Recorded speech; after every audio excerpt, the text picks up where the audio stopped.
चुके होते हैं क्लास 9th में, और अच्छे से डीपली हम 11th में डिस्कस करेंगे अबाउट ग्रेविटेशन और different laws related to planets and earth and gravitation. तो हमारा फर्स्ट टॉपिक स्टार्ट होता है, वो होता है न्यूटन्स लॉ ऑफ ग्रेविटेशन, जो हम 9th में पढ़ चुके होते हैं, ठीक है ना। तो put the heading universal law of gravitation, universal law of gravitation और Newton's law of gravitation.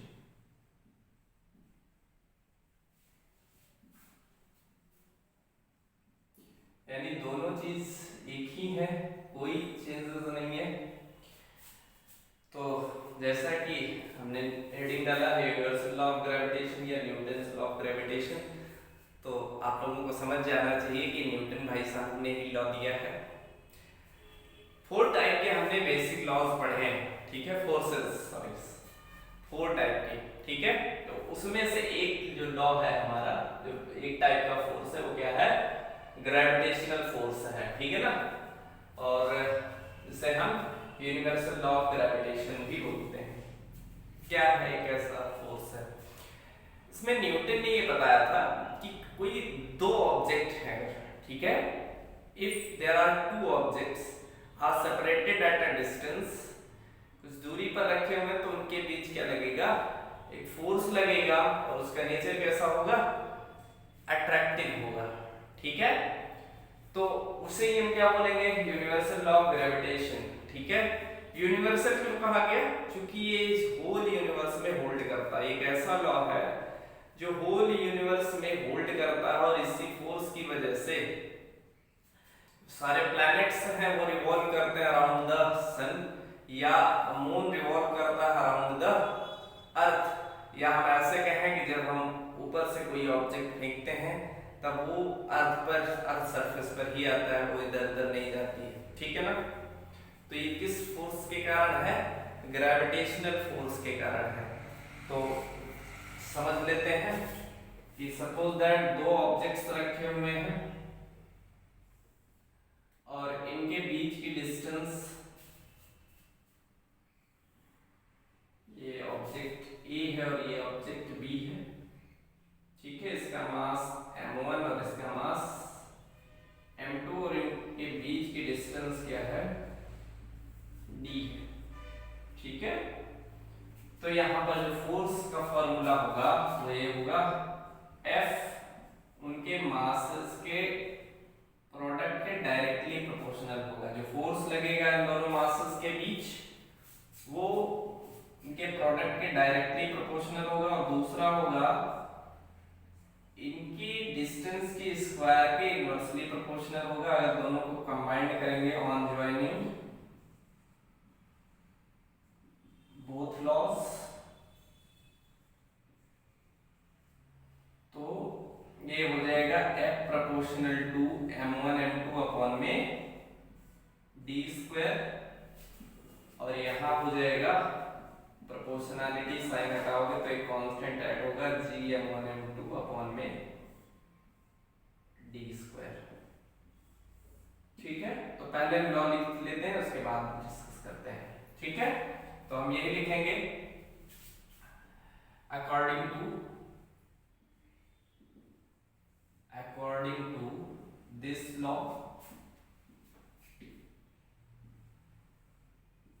The force of attraction acting between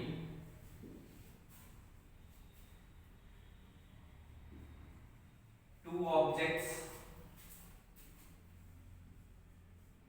acting between two objects is directly proportional to the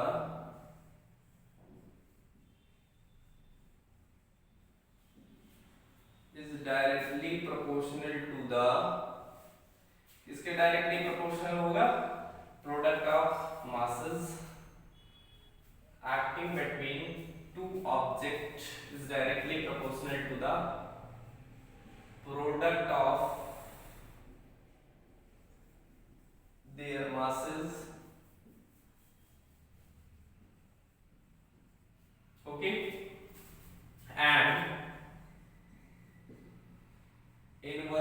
proportional to the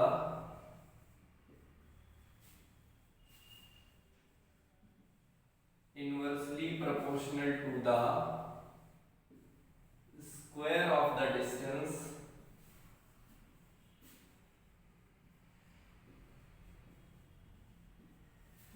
between them,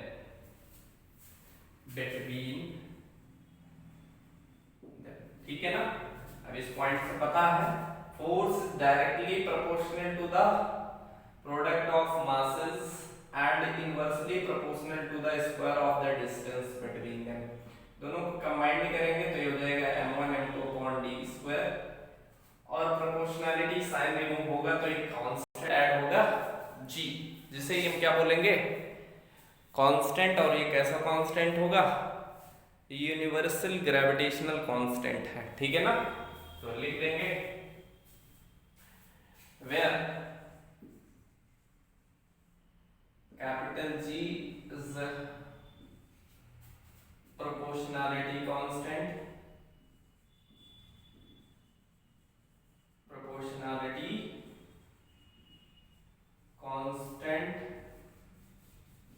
which is known as universal gravitational constant. फटाफट से note कर लीजिए, I hope आप लोगों को ये अच्छे से समझ में आ गया होगा कि अगर कोई दो पॉइंट मासेस है, दो मासेस है, तो उनके बीच एक फोर्स लगेगा, और कैसा लगेगा, अट्रैक्टिव फोर्स लगेगा, ठीक है। सपोज दैट ये दो मासेस है तो उनके बीच कैसा फोर्स लग रहा होगा, अट्रैक्टिव फोर्स लग रहा होगा। इसके फीचर्स के बारे में हम आगे डिस्कस कर रहे हैं। अभी तो हम डिस्कस करेंगे किसके बारे में, कैपिटल G के बारे में, जो यूनिवर्सल ग्रेविटेशनल कांस्टेंट है। तो फटाफट से नोट कर लीजिए इसको।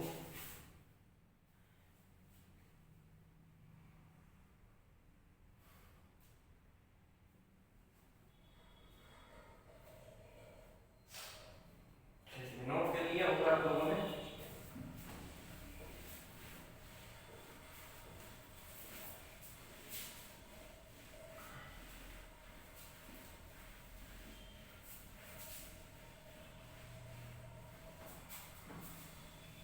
तो हम G के बारे में जानेंगे।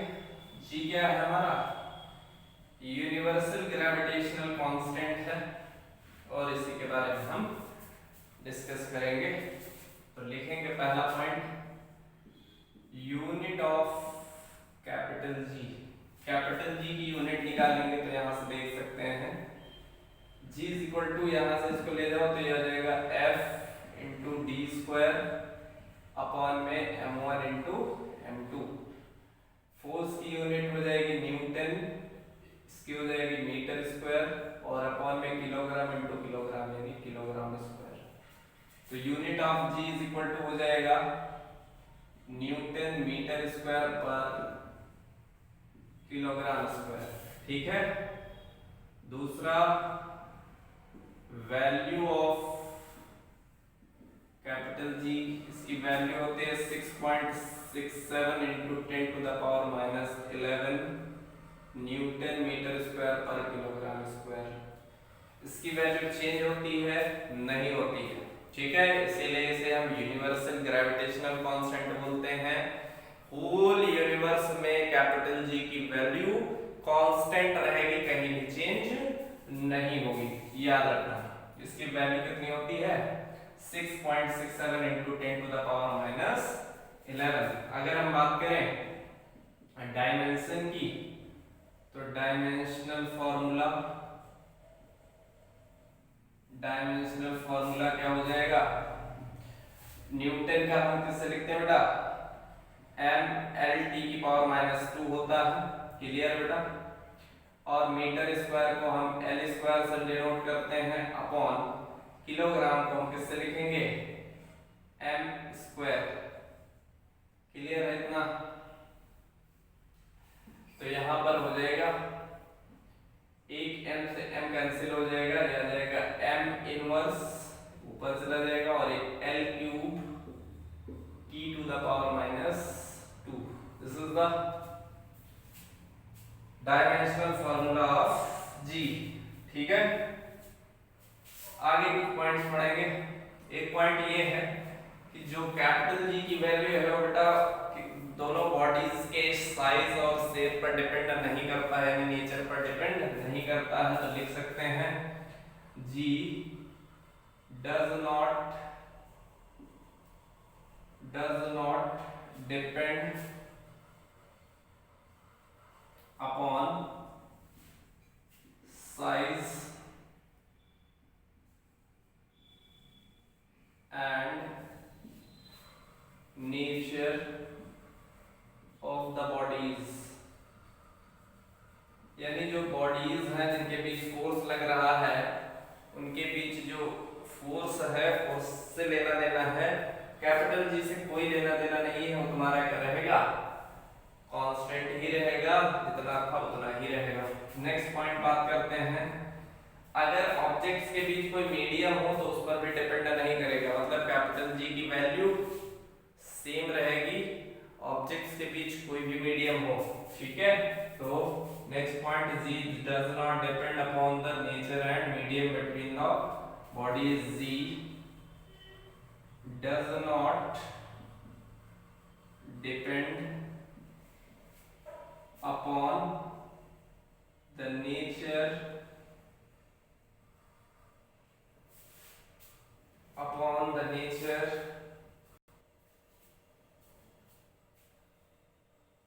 of the medium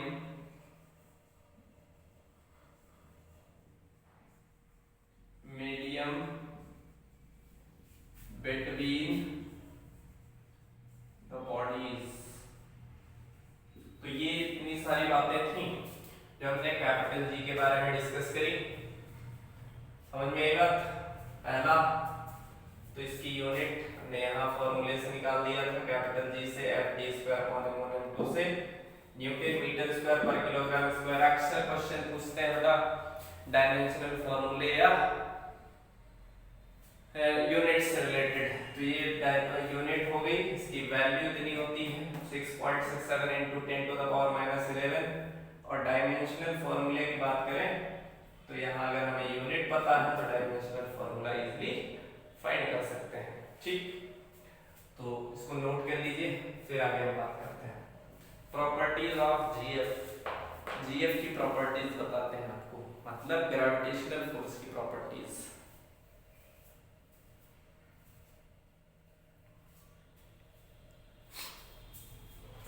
चलिए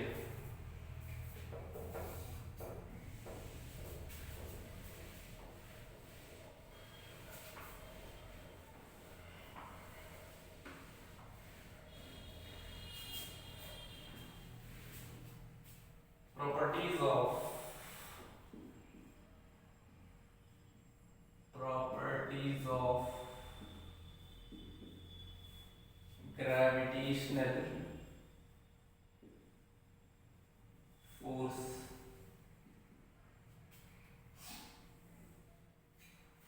प्रॉपर्टीज ऑफ ग्रेविटेशनल फोर्स, तो पहला पॉइंट यही है कि इसका नेचर कैसा है बेटा, अट्रैक्टिव है, रिपल्सिव नहीं। बात समझ में आई? जो ग्रेविटेशनल फोर्स होगा वो ऑलवेज अट्रैक्टिव होगा, तो लिखोगे it is attractive in nature. ठीक है ना? नेक्स्ट पॉइंट,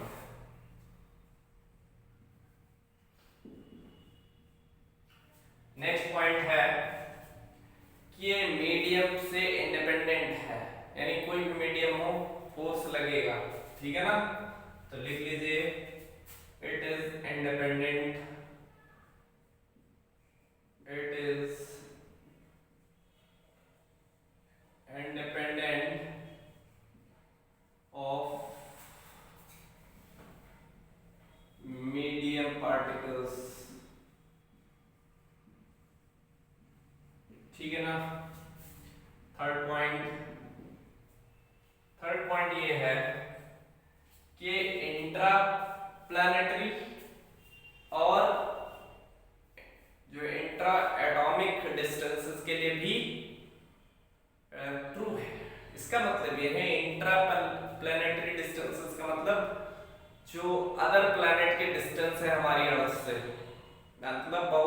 मिलियंस किलोमीटर, ठीक है, उनके लिए भी ये क्या है, ट्रू है। और इंट्रा मॉलिक्यूलर डिस्टेंसेस का मतलब जो हमारे मॉलिक्यूल्स के डिस्टेंस होते हैं approx 10 to the power minus 15 metre, इनके लिए भी ये क्या करता है, होल्ड करता है, ठीक है। तो लिख लेंगे it's true for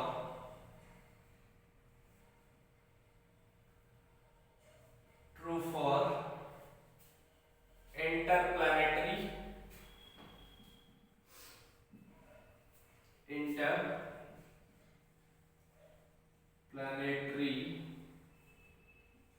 and interatomic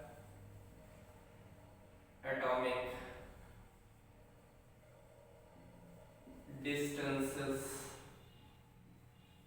यानी ये इंटरप्लैनेटरी और इंटर एटॉमिक डिस्टेंसेस के लिए ट्रू है, ठीक है ना।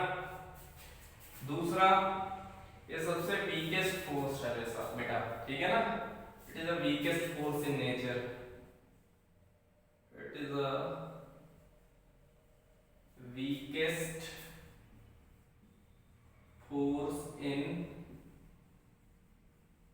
नेचर का सबसे वीकेस्ट फोर्स है तुम्हारा, ठीक है ना।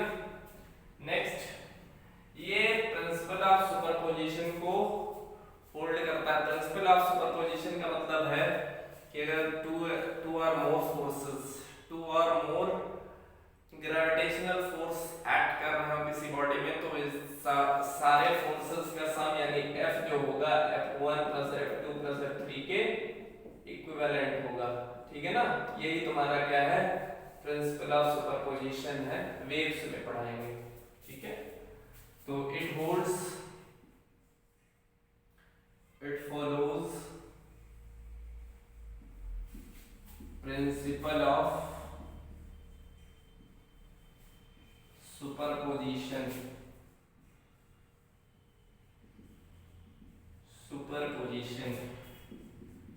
सिक्स्थ है, ये एक ऐसा फोर्स होगा कंजर्वेटिव फोर्स, क्योंकि ये तुम्हारा सेंट्रल फोर्सेस के टाइप में, तो लिख लेना it is a conservative force,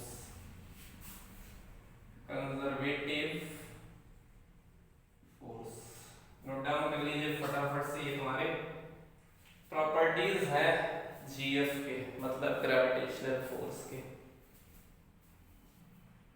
note कर लीजिए। और नेक्स्ट हेडिंग डाल लीजिए ग्रेविटी।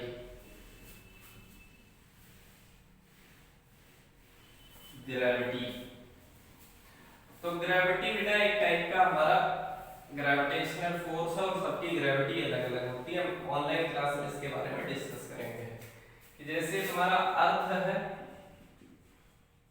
और ये कोई ऑब्जेक्ट है, ठीक है, तो इन दोनों, ये भी बॉडी है, इसका कुछ मास होगा मान लिया स्मॉल m, और इसकी मास होगी me, तो ये क्या करेगी, अर्थ क्या करेगी, इस बॉडी को अपनी तरफ अट्रैक्ट करेगी। तो इनके बीच क्या लग रहा है, क्या लग रहा है, ग्रेविटेशनल फोर्स लग रहा है। बट इसके लिए जो ग्रेविटी की वैल्यू होती है वो एनर्जी के इक्विवेलेंट होती है, तो यानी जो mg होगा वही हमारा क्या है, ग्रेविटी, ठीक है। और भी डिस्कस करेंगे हम जब ऑनलाइन क्लास लेंगे आपकी, ठीक है। तो पुट द हेडिंग ग्रेविटी,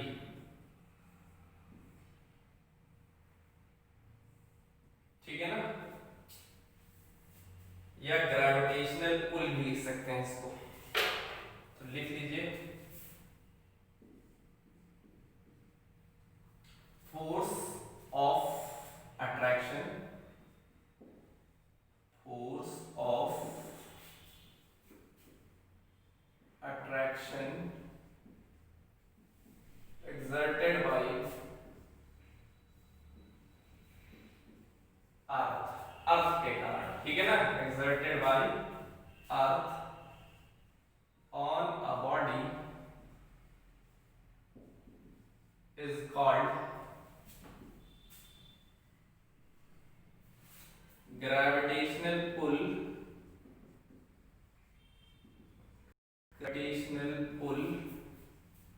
और ग्रेविटी, यानी जिस फोर्स से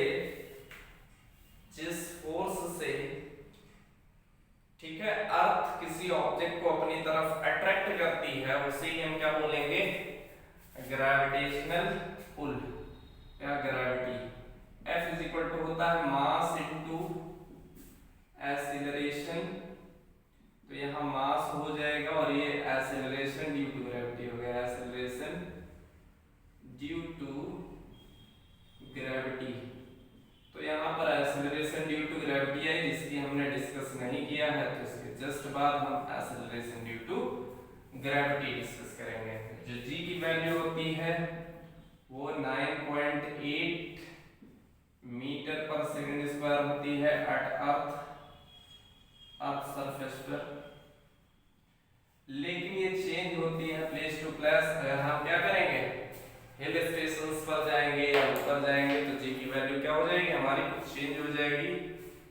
अब क्या चेंजेस होंगे हम नेक्स्ट क्लास में पढ़ेंगे, वेरिएशन ऑफ स्मॉल जी के बारे में, ठीक है ना, कि ऊपर जाने पर कम होता है ज्यादा होता है, ऑब्वियसली कम ही होगा, और कैसे कम होगा वो हम एक्सप्रेशन के थ्रू समझेंगे। जल्दी से इसको नोट कर लीजिए और नेक्स्ट हेडिंग डाल दीजिए एक्सेलरेशन ड्यू टू ग्रेविटी। तो भाई जब ग्रेविटी फोर्स लग रहा है तो उस टाइम में मोशन क्या होगा ऑब्जेक्ट का, उस मोशन के समय जो एक्सेलरेशन वर्क करेगा उसे हम क्या बोलेंगे, acceleration due to gravity. Put the heading acceleration due to gravity. चलिए देखते हैं, force of acceleration produced in the motion of a body, acceleration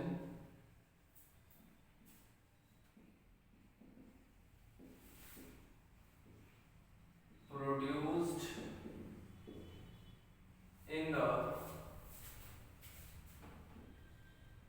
motion of a body under gravity is known as